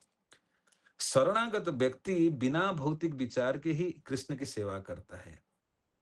जो शरणागत भक्त है, वो किसी भौतिक विचार नहीं करता, कृष्ण को पसंद है। अभी आप श्रवण कर रहे हैं, कैसी चेतना है, कैसी भावना है, क्यों बैठे हैं इतना देर से, क्यों सुन रहे हैं? कि कृष्ण को बड़े प्रिय है, ये श्रवण में कृष्ण वास करते हैं, इसलिए मैं सुन रहा हूँ। मुझे अच्छा लगे ना लगे, फिर मैं सुन रहा हूँ कि स्वयं भगवान की वचन है, इसलिए सुन रहा हूँ। तो इस प्रकार हम कृष्ण की सेवा कर रहे हैं, सुनने के द्वारा कृष्ण की सेवा कर रहे हैं। अन्य अभिलाषिता शून्यम, और कोई अभिलाषा नहीं कि मैं सुनूंगा मेरी कल्याण है, मैं सुनूंगा तो भगवान बड़े प्रसन्न होंगे, भगवान को आनंद देगा मेरी कथा, मेरी सुनना, इसलिए मैं सुन रहा हूँ। ज्ञान कर्मादि अनामृतम, अनन्य भक्ति जो शरीर तथा मन के कार्यों से तथा ज्ञान एवं कर्म से परे है, शुद्ध भक्ति योग कहलाता है। तो कभी कभी भक्ति में व्यक्ति बहुत पढ़ता रहता है, किताब पढ़ता रहता है, किताब पढ़ता रहता है, ज्ञानी भी बन जा सकता है, भक्ति की जगह ज्ञानी बन सकता है। लेकिन पढ़ के अगर भक्ति नहीं समझ पाएगा, तो फिर ज्ञानी बन जाएगा। बहुत ज्ञान है, लेकिन कोई ज्ञान प्रयोग नहीं कर पाता है। इसलिए चैतन्य महाप्रभु बोले किनको? श्रील तपन मिश्र जी को। बहुवाक्य बहुशास्त्रे चित्त भ्रम है। बोले बहुवाक्य और बहुशास्त्रे, बहुत बात सुनकर, बहुत शास्त्र पढ़कर चित्त भ्रम है, मति भ्रम हो सकता है। कभी-कभी लोग बहुत किताब पढ़कर क्या होते थे? विचलित हो जाते हैं। भक्ति का सार नहीं समझ पाए। भक्ति का सार खाली किताब पढ़ने से नहीं होता है, वास्तविक भक्त संगति से पता चलता है। भक्तिस्तु भगवत भक्त संगेन परिजायते। तो इसलिए किताब खाली उठाने से नहीं बनेगा। भक्ति की प्रक्रिया को समझने के लिए भक्तों का मदद लेना पड़ेगा, तभी समझ में आएगा एक्चुअली। हाँ, तो शरणागत व्यक्ति बिना भौतिक विचार के ही कृष्ण की सेवा करता है। अनन्य भक्ति जो शरीर तथा मन के कार्य से तथा ज्ञान तथा कर्म से परे है, शुद्ध भक्ति कहलाता है। तो जैसे उद्धव जी थे, उद्धव जी गोपियों के पास गए ज्ञान देने के लिए। गोपियों के बारे में उद्धव जी को पता चला, हमेशा रोते रहते हैं भगवान की, अरे क्यों रो रहे हो? मैं समझाऊंगा, जाकर चुप कराऊंगा। लेकिन गोपियों की शुद्ध प्रेम देखकर उद्धव जी भी विचलित हो गए और उद्धव जी लौट आए और क्या बोले, नहीं नहीं, गोपियों तो बहुत उन्नत प्रेमी भक्त हैं, शुद्ध भक्त हैं। गोपियों के प्रेम कैसे विशुद्ध प्रेम है, इसलिए मुझे क्या करना पड़ेगा? ये ब्रज में गुलमलता बन जाऊं, गोपियों की धूली मेरे ऊपर पड़े, तभी इसी प्रकार मैं भगवान की सेवा में लग पाऊं, ये मेरी सार्थकता होगी। तो ये शुद्ध प्रेम है। शुद्ध प्रेम ज्ञान और कर्म से रहित है, परे हैं। बहुत ज्ञान भी बाधा उत्पन्न कर सकता है, विचलित कर सकता है, अगर वो एप्लीकेशन में नहीं आए, प्रयोग में नहीं आए। तो कभी-कभी बहुत सुनना, बहुत ज्ञान पढ़ना भी व्यक्ति पथभ्रष्ट हो सकता है। इसलिए अल्प ज्ञान उसको प्रयोग करते चलना है, प्रयोग करते चलना है। कम चीजें बहुत प्रयोग, ज्यादा प्रयोग। हुँ। तो शुद्ध भक्ति जो क्या है? ना जो ज्ञान और कर्म से परे है। भक्ति योग आत्मा की सही सक्रियता है, और जब मनुष्य वास्तव में अनन्य शुद्ध भक्ति भाई सेवा में संलग्न हो जाता है, तो पहले से ही मुक्त रहता है। सगुणान समतीत्यैतः। तो भक्ति हमें वास्तविक मुक्त स्थिति प्रदान करता है। संसार की होशो हवस उड़ा देता है। संसार है बोल के पता नहीं चलता, समय का भी पता नहीं चलता, ये मुक्त स्थिति है। भक्ति immediately gives us liberating positions, we are unaffected. This transcendental hearing जो श्रवण कर रहे हैं, इस श्रवण में हमें इसका तुरंत असर क्या है? हमें मुक्त स्थिति प्रदान। मुक्त स्थिति का अर्थ क्या है? मुक्त अर्थ नहीं कि मर जाने के बाद मुक्त हो गए, ऐसा नहीं है। आत्मा हमारा उड़ के चला गया, ऐसा नहीं है। इस संसार में रहते हुए मुक्त हो जाते हैं। हमें संसार के सुख दुख, दुख दर्द भी हमें प्रभाव नहीं डालता है। असली मुक्ति का अर्थ क्या है? मुक्ति हित्वा अन्यतेन स्वरूपेण व्यवस्थित। कि मुक्ति के वास्तविक अर्थ क्या है? कि हम भगवान के सेवक हैं और भगवान की सेवा में सदा लग गए, तो ये वास्तविक मुक्त स्थिति है। कभी-कभी लोग सोचते हैं मुक्ति मतलब क्या है? ना मरने के बाद मैं उड़ जाऊंगा, मुक्ति हो गया, मेरी आत्मा उड़ गया। नहीं, अभी इसी संसार में शरीर में रहते हुए मुक्त है। सुंदर परिभाषा कौन देते हैं? रूप गोस्वामी पाद देते हैं। यजस्य हरिर्दास्य कर्मणा मनसा गिरा निखिलासु अपि अवस्थासु जीवन मुक्त स उच्यते। यजस्य हरिर्दास्य, जो भगवान के दास है, कर्मणा मनसा गिरा, कर्म से, शरीर से, मन से, वाणी से निरंतर भगवान की सेवा करता है। निखिलासु अवस्था अपि अवस्थासु, संसार में किसी भी स्थिति में है, जीवन मुक्त स उच्यते, उसको मुक्त कहते हैं। तो मुक्त जीव के लक्षण क्या है? जिसको अपमान नहीं प्रभावित करता है, मान सम्मान से प्रभावित नहीं होता है, सुख आए दुख आए प्रभावित नहीं होता है, हर स्थिति में समभाव में रहता है, विचलित बिल्कुल नहीं होता है, भगवान की भक्ति प्रगाढ़ रूप से करता है, वो मुक्त है। ऐसे नहीं सोचिए कि मुक्त मतलब मरने के बाद कोई हो जाएगा, आत्मा उड़ के चला गया, मुक्ति हो गई। नहीं नहीं, भक्ति करने मात्र से हमें मुक्त स्थिति प्राप्त होता है। ये परिभाषा आचार्यगण देते हैं कि संसार में अनेक पीड़ा है, जब यातना है, तकलीफें हैं, क्या करो? इमीडिएट भक्ति करो, श्रवण करो। हमें पता नहीं चलेगा कहीं दुख गया, दर्द गया, कहीं मुश्किल गया, पता नहीं चलेगा, क्योंकि स्वयं भगवान इस प्रक्रिया में रहते हैं, हमें मुक्त स्थिति प्रदान करते हैं। इसलिए महान आचार्य श्री प्रबोधानंद सरस्वती कहते हैं, सरस्वतीपाद कहते हैं, मुक्ति मुकुलांजलि, कि जब कोई भक्त भक्ति करता है, मुक्ति देवी हाथ जोड़कर खड़े रहते हैं कि मुझे अपनी सेवा में ले लो, मुझे अपनी सेवा में ले लो। मुक्ति देवी पीछा करते हैं। भक्त के पीछे मुक्ति ऑलरेडी दिया हुआ है। तो संसार में ऐसे धारणा मत रखिए कि मुक्ति में मरने के बाद मुक्ति मिलेगा, मुक्ति लोग मुक्ति का अर्थ क्या सोचते हैं कि जन्म मृत्यु चक्र से निकल जाना मुक्ति है। ये भी एक मुक्ति की परिभाषा, ये असली में परिभाषा नहीं है। इस प्रकार की चर्चाएँ महाप्रभु करते थे गदाधर पंडित से, आस्वादन करते थे। कि गदाधर बोलो मुक्ति की परिभाषा क्या है? तो गदाधर बोले जन्म मृत्यु से निकलना। नहीं, ये तो मुक्ति की परिभाषा नहीं है। मुक्ति तो भगवान की सेवा करना है। भगवान की सेवा करने वाले से मुक्त हो जाते हैं। महाप्रभु फिर समझाएँगे। तो रियल अर्थ को लेकर भक्ति करना चाहिए। कभी-कभी हमारी सांसारिक धारणा बनी रहती है। जीवात्मा निकल गया, भगवान में समा गया, मुक्त हो गया। No, no, this not understanding like real understanding we should carry what आचार्य हैज़ गिवन एक्चुअली। हुँ, हुँ। तो भक्ति योग आत्मा की सही सक्रियता है और जब मनुष्य वास्तव में अनन्य शुद्ध भक्तिमय सेवा में संलग्न हो जाता है, तो पहले से ही मुक्ति रहता है। सगुणान समतीतन मतलब क्या अर्थ है? कि गुण और प्रकृति के गुण और उसको प्रभाव नहीं करता है। हमें संसार में 3 रस्सी 3 गुण बाँध के रखना चाहते हैं, रजोगुण, तमोगुण, सत्वगुण। लेकिन भक्त क्या होता है? भक्ति के द्वारा गुणातीत हो जाता है। सर्वोच्च गुण शुद्ध सत्व गुण, विशुद्ध सत्व गुण को प्राप्त होता है। तो निम्न गुण और कष्ट नहीं देते हैं। कृष्ण का भक्त कभी भौतिक दशा में बंधता नहीं है, भले ही शरीर से वह भौतिक रूप से बद्ध लगे। तो यहाँ पर प्रभुपाद बड़ी सुंदर बात बता रहे हैं, कृष्ण भक्त कभी भौतिक दशा में बंधता नहीं है। संसार की कोई बंधन उसको बांध नहीं सकता है, कोई स्थिति उसको विचलित नहीं कर सकता है। भले ही वो शरीर में रह रहा है, शरीर में रहते हुए वो मुक्त है वास्तविक। अतः मनुष्य को चाहिए कि वह शुद्ध भक्तों को भक्तिवादी दृष्टिकोण से ना देखे। देखिए ये शब्द, my milord kindly be noted this point, what is that? कभी भी शुद्ध भक्तों को भौतिकवादी दृष्टिकोण से ना देखे। Never to see a pure devotee of lord materially as a materialistic devotee. आध्यात्मिक दृष्टि से देखना चाहिए। हाँ? हम्म, तो ज्ञान हमें दृष्टि प्रदान करता है, सही दृष्टि प्रदान करता है। तो मनुष्य को चाहिए वह शुद्ध भक्त को भौतिकवादी दृष्टिकोण से ना देखे।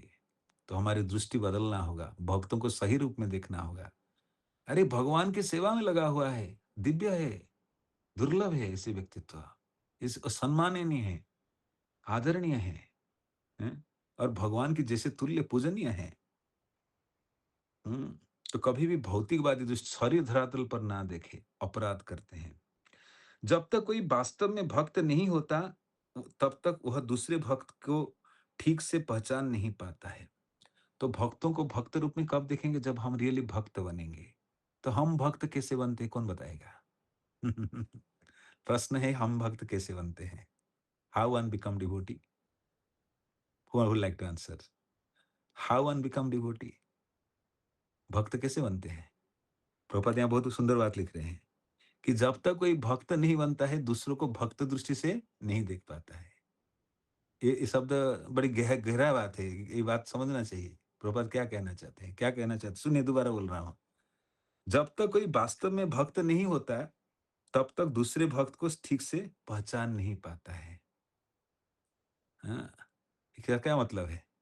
क्या कहना चाह रहे हैं वास्तव में? तो भक्त बनने से ही दूसरों को भक्त दृष्टि से देख पाएगा। भक्त बनने से दूसरों को भक्त दृष्टि से देख पाएगा। तो भक्त बना कैसे समझे? भक्त बनना, भक्त कैसे बनते हैं हम? How we become devotee? हम कैसे भक्त बनते हैं? सर्वज्ञ नर हरि प्रभु, यस बताइए। हरे कृष्ण जी, प्रणाम। हाँ, प्रभु जी, शुद्ध भक्तों के दिशा निर्देश पे जो हम चलते हैं तो हमारी भक्ति में आगे बढ़ने का रहता है। बहुत सुंदर बात आपने रखे। वास्तव में हम भगवान के डायरेक्ट भक्त नहीं बनते, हम भक्तों का भक्त पहले बनते हैं। हाँ? पहले क्या बनना पड़ेगा? भगवान कहते हैं, जो मैं कहता है मेरा भक्त है, वो मेरे से भी मेरा भक्त नहीं है। जो कहता है मेरे भक्तों का भक्त है, वही वास्तविक मेरा भक्त है।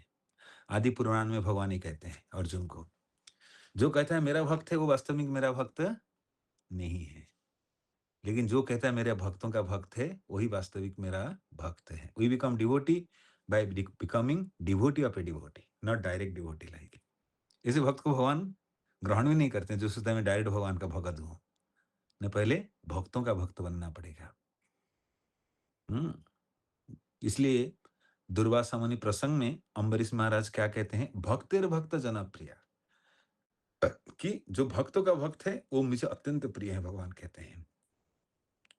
इसलिए बहुत सुंदर प्रार्थना कौन करते हैं, राजा कुलशेखर, जो मुकुंदमाला स्तोत्र लिखे हैं। दक्षिण भारत के एक अलवर भी हैं राजा कुलशेखर। मज्जन्मना फलमेव मधुकैटभारे, मद प्रार्थनीय एष एव तद्भृत्य भृत्य परिचारक भृत्य भृत्य इति मां स्मर लोकनाथ। हे प्रभु, मुझे अगर कोई स्थिति प्रदान करना चाहते, कौन से स्थान प्रदान करो, तद्भृत्य भृत्य परिचारक भृत्य भृत्य से इति मां स्मर लोकनाथ। मुझे अपने भक्तों का भक्त बना दीजिए। This is my position his aspiring पर। भक्तिसिद्धांत महाराज भी इस प्रकार की परीक्षा करते थे। पूछते थे आप कौन हैं? तो मटके लोग बोले हम कृष्णदास है, काट दे, नहीं ये ठीक नहीं है। तो जो बोलता था मैं कृष्ण के दासों का दास हूं, तो भक्तिसिद्धांत महाराज कहते हैं मैं भी आपका दास हूं, वार्षभान विदायित दास। So this is the mood of devotee. Like he want not to become devotee, Lord, devotee of Lord, but he want to become devotee of devotee. तो प्रहलाद महाराज, ध्रुव महाराज यही कहते हैं कि मुझे स्थिति कौन प्रदान की है, मुझे नारद मुनि से स्थिति प्रदान की है। तो we become devotee by becoming devotee of devotee, not direct devotee, Lord of devotee actually. तो दूसरों को भक्त दृष्टि से कब देखते हैं, जो स्वयं भक्त बनते हैं। कि भक्त बनना कितने कठिन है, कितने दुर्लभ है। भक्तिसिद्धांत महाराज कहते थे कि 200 gallons of blood is used to make one devotee. ये बंद हो गया, देखो इंटरनेट चला गया। किसी को भक्त बनाने के लिए, एक भक्त बनाने के लिए, शुद्ध भक्त, 200 गैलन ब्लड की जरूरत पड़ता है। पसीना निकल जाएगा अच्छे भक्त बनाने के लिए, गाढ़ा बनाते बनाते धीरज पूर्वक। जो पूरी तरह से हृदय से शुद्ध हो गया है, सभी आवरण से हट चुका है, संसार के आसक्ति से हट चुका है।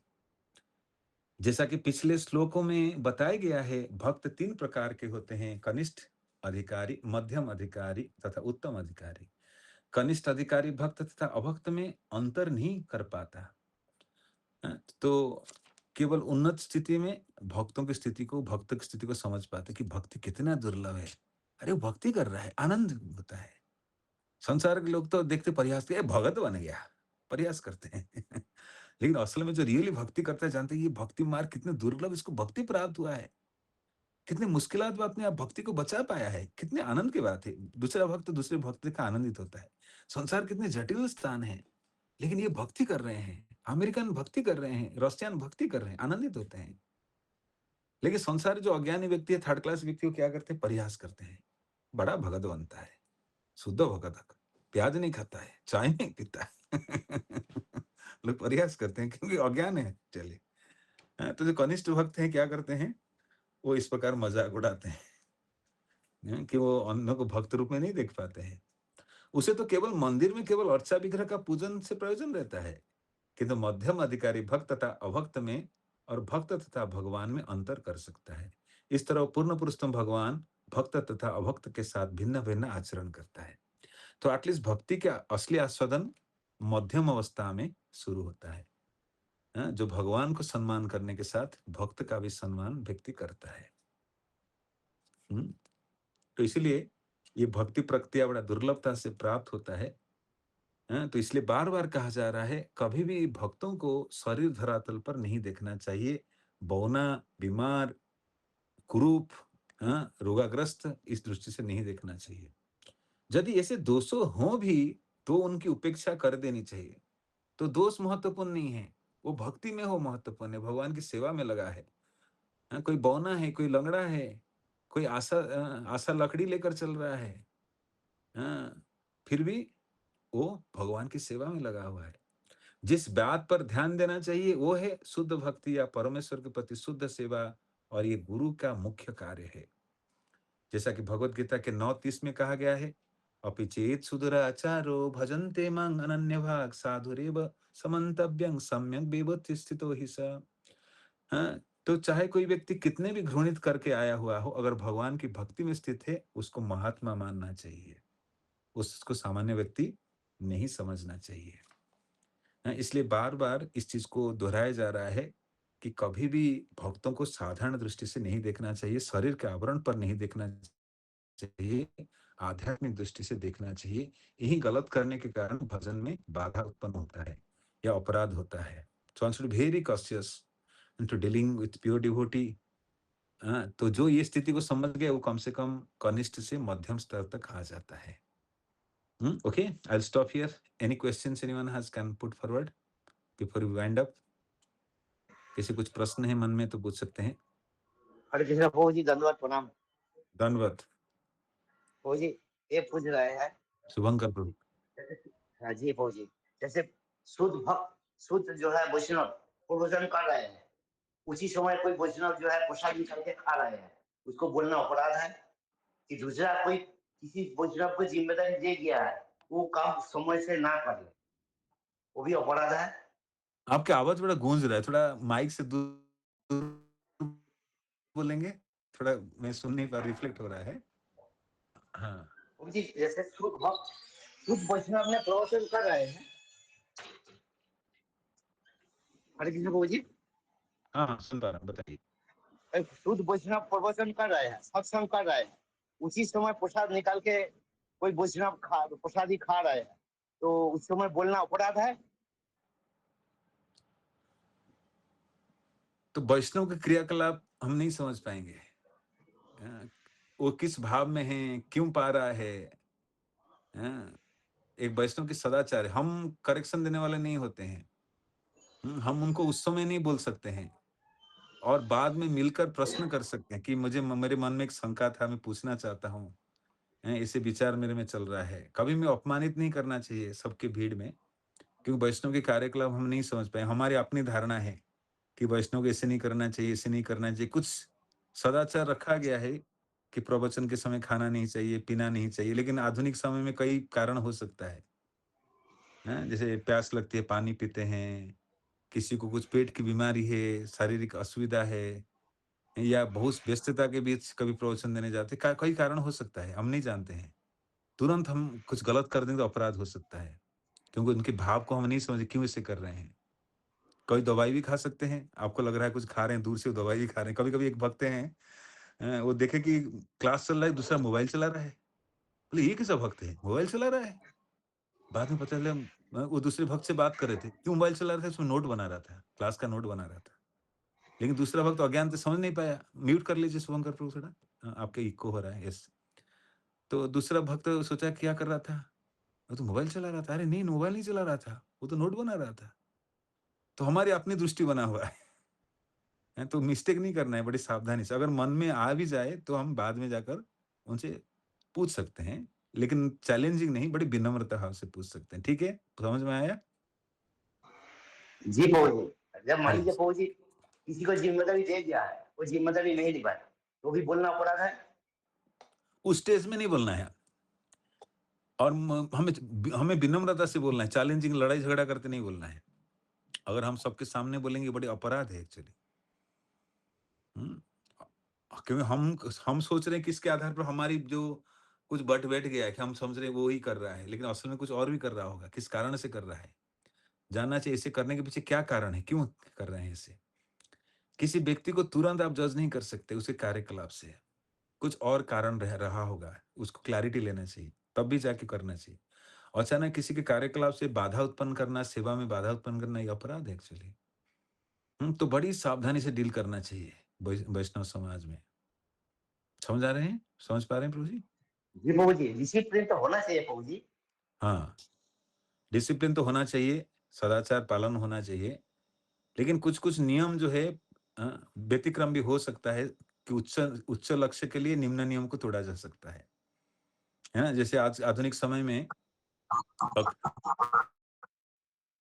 थोड़ा म्यूट कर लीजिएगा। कृष्ण प्रभु, यस। आधुनिक समय में सब लोग नीचे नहीं बैठ सकते हैं, लेकिन नियम है सब व्यासासन के बराबर बैठना नहीं चाहिए, लेकिन आजकल चेयर कुर्सी में बिठाना पड़ता है। तो कलयुग की स्थिति के अनुसार बहुत से लोग बीमार रहते हैं, पेट की गैस है, कुछ है, कक्षा में खाना-पीना भी नहीं चाहिए। किसी को गैस है, उसको आहार लेना पड़ता है, नहीं तो पेट खराब हो जाएगा, बीमारी हो जाएगी। तो बहुत सारे व्यतिक्रम हैं, जो बाहरी रूप से लगता है नियम पालन होना चाहिए, लेकिन समय काल स्थिति के अनुसार नियम को एडजस्ट भी किया जाता है, ये समझना चाहिए। ठीक है, समझ पा रहे हैं?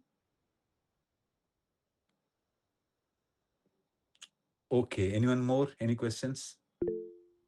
सौरभ प्रभु, यस हरे कृष्णा प्रभु, धन्यवाद, प्रणाम जी। जी प्रभु जी। बस एक प्रश्न ये पूछना था प्रभु, जैसे हमारे घर में परिवार में एक जन खत्म हो गए हैं, मैंने बड़े पिताजी थे, तो क्या है जैसे हम एकादशी व्रत पढ़ रहा बीच में, तो रह सकते हैं क्या? एकादशी व्रत रखने में कोई बाधा विघ्न नहीं, भक्ति करने कोई बाधा विघ्न नहीं है। आप उस दिन अनाज नहीं खाएंगे, फलाहार करके रहेंगे, बाकी तो घर में रह ही रहे हैं, तो एकादशी में क्या दिक्कत है? नहीं, जैसे प्रभु जी क्या है, अभी अशुद्ध है, दसवां जैसे 14 नहीं, तारीख को। भक्तों अशुद्ध है मतलब आप मंदिर नहीं आएंगे, सामाजिक विधि के अनुसार मंदिरों में मत आइए, समाज के व्यतिक्रमण होगा। लेकिन आहार में तो कोई दिक्कत नहीं है। आहार में खाली अन्न मत खाइएगा, एक दिन अन्न नहीं खाने से कोई फर्क नहीं पड़ता है ना? समझ पा रहे हैं? नहीं कुछ और पूछ रहे हैं? नहीं जी प्रभु जी, ठीक, बस यही पूछना था। हाँ, एक से ठीक है। राधा पद्मनाभ प्रभु जी, हरे कृष्णा बोलिए। प्रणाम। प्रभु जी, जैसे मैं पूछना चाह रहा था कि भक्तों से दूरी बना के नहीं रखना चाहिए, लेकिन जैसे अभी कोरोना का सिचुएशन था, कोविड का सिचुएशन था, तो अगर किसी भक्त को कोरोना हो गया, कोविड हो गया, तो उसमें उनको क्वारंटाइन कर दिया जाता था 14 दिन के लिए। तो जैसे ऐसे या फिर कोई कंजेनाइटल डिसीज हो गया है, तो उनसे दूरी बना के रखना है। और शुरू में हम इतना फेद भी नहीं होता है कि हम तो मतलब शास्त्र पे कि हम लोग बिल्कुल भक्त की सेवा में लग जाएं, ये सब चीजों की परवाह ना करते हुए। तो क्या करना चाहिए अभी हम लोग को ऐसी अवस्था वेरी में? नाइस, वेरी सुंदर प्रश्न है कि ऐसा नहीं कि व्यतिक्रम नियम को, एक्चुअली नियम को समय काल स्थिति के अनुसार एडजस्ट भी करने की विधि है। The religious principles should not be changed, but can be adjusted on based on time, place, circumstances. Adjusting rule without changing the rule codes, ये एक प्रिंसिपल है। तो इसलिए कोरोना काल में भक्त का कार्य है कि पहले अपने शरीर जो भगवान के द्वारा प्रदत्त है उसको सुरक्षित रखना, क्योंकि सेवा में संलग्न कराना है। तो इस कारण से दूरी रख रहा है कि घृणा के कारण नहीं। संसार में दूरी किसी लगती है घृणा करके, मुझे पसंद है, इसके करीब जाऊंगा, ये मुझे पसंद नहीं है, ये मेरा शत्रु है, इसलिए मैं उसके पास नहीं जाता हूँ। हम जहां जाओ बुराई करता है, मेरे को गाली दे देता है, इसलिए दूरी बनाए रखते हैं। तो अपना चॉइस होता है, अपना साइकोलॉजिकल मेंटल ऑर्डर होता है, तो ये ठीक नहीं है। लेकिन कोरोना काल में सुरक्षा के चलते, क्योंकि हमारा शरीर भी भगवान की देन है, संपदा है, जिसमें भक्ति में लगाएंगे, और किसी भी जो कॉन्जेनियल क्या डिजीज कहते हैं, संक्रमित बीमारी जो है, शरीर में संक्रमण कर सकता है। खाली कोरोना नहीं, कभी कभी वायरल फीवर भी संक्रमण कर जाता है। तो उस केस में दूरी रखने का पर्पस अलग है, एटीट्यूड क्या है, इंटेंशन क्या है, वो मायने रखता है। हम दूरी इसलिए नहीं रख रहे हैं कि घृणा करते हैं। संसार में दूरी रखते हैं घृणा के कारण, मुझे पसंद नहीं है, मैं वो व्यक्ति को देखना नहीं चाहता, वो चेहरा तक मुझे देखने को इच्छा नहीं होता है। तो ये घृणा की भावना, ये भावना गलत है एक्चुअली। लेकिन हाँ, समय काल स्थिति के अनुसार बीमारी है और बीमारी संक्रमण है, दूसरे को व्याप्त हो सकता है, इस कारण से मैं दूरी रखता हूँ। तो attitude, intention matters a lot actually. अगर मुझे हमें सेवा में नियुक्त किया गया है, कोरोना में कोई ग्रसित है, तो मैं फिर सावधानी रखते हुए जाऊं, क्योंकि मैं संक्रमण हो जाऊं तब भगवान की सेवा खुद नहीं कर पाऊंगा, इसलिए मुझे शरीर को ठीक रखना बहुत जरूरी है। So Prabhupada says like one should pray for a healthy life. भक्त को चाहिए कि स्वस्थ जीवन के लिए प्रार्थना करे, अपना भी और दूसरे का भी, कि शरीर सुस्त रहेगा, मैं भी भक्ति में कर पाऊं, और दूसरे के शरीर भी स्वस्थ रहे, ताकि वो भी भक्ति में संलग्न हो पाए। जैसे कभी भक्तों को बीमारी होता है, हॉस्पिटलाइज होते हैं, तो मंदिरों में प्रार्थना की जाती है, कीर्तन की जाती है कि शरीर जल्दी ठीक हो जाए, पुनः भक्ति में आ जाए। ठीक है, यस प्रभु जी, थैंक यू प्रभु जी। Hare Krishna. Okay, will wind up.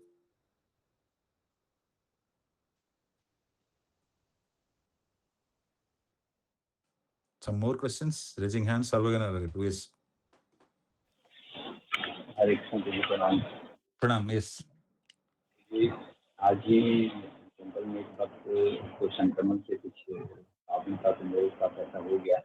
मैं अभी ये पूछ रहा था, आपकी आवाज गूंज रहा है, आपकी आवाज गूंज रहा है, इको हो रहा है, सुनाई कुछ नहीं पड़ रहा है, अस्पष्ट हो रहा है, थोड़ा माइक से दूर बोलिए थोड़ा। हरे कृष्ण जी, प्रणाम। अब आ रही है? थोड़ा वॉल्यूम कम कर दीजिए माइक को। बोलिए। यही राधा प्रभु जी अभी पूछे हैं, लाल प्रभु जी, जो सेम क्वेश्चन मेरा था। तो मैं भक्त को, मुझे ऐसा लगा कि उनको बुरा लग गया। मैं बोला कि प्रभु जी आपकी भाव पे मक्खी लग रही है, मक्खी आ रही है, तो ठीक नहीं है। तो अभी आप सेवा में हो सके जितना कम आए तो अच्छी बात है। तो मुझे एहसास हुआ है कि मैंने बहुत बड़ी गलती कर दी तो करके।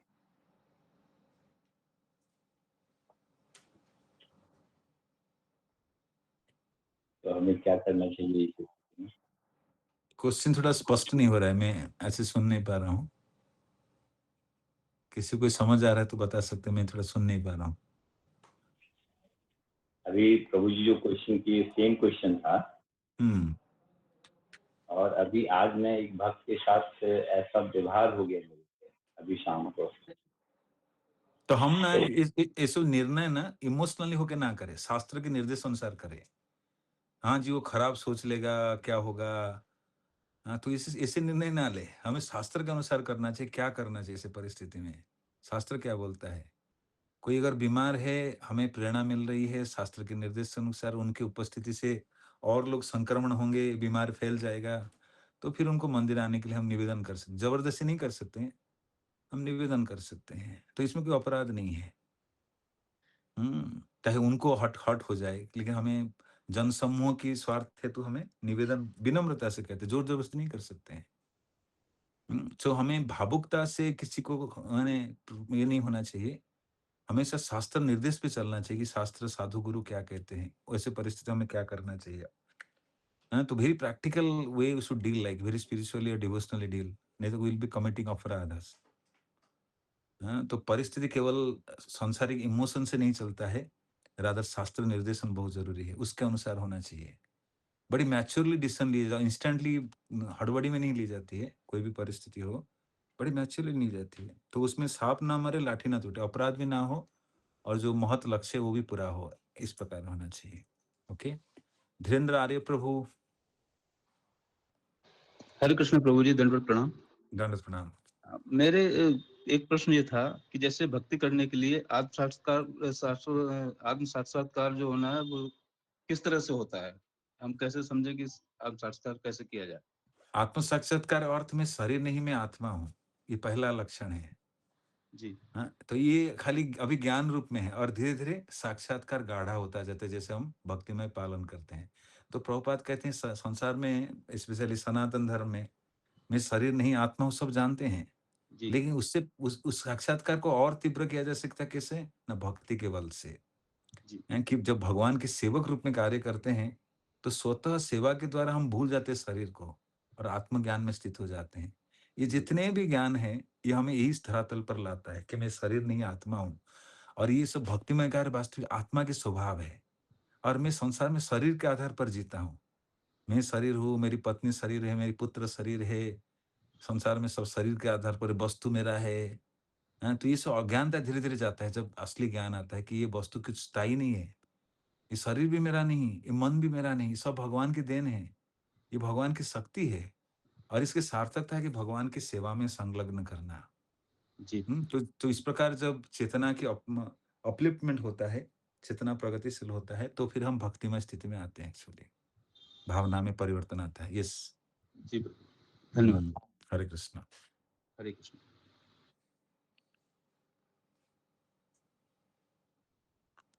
Okay, will stop here.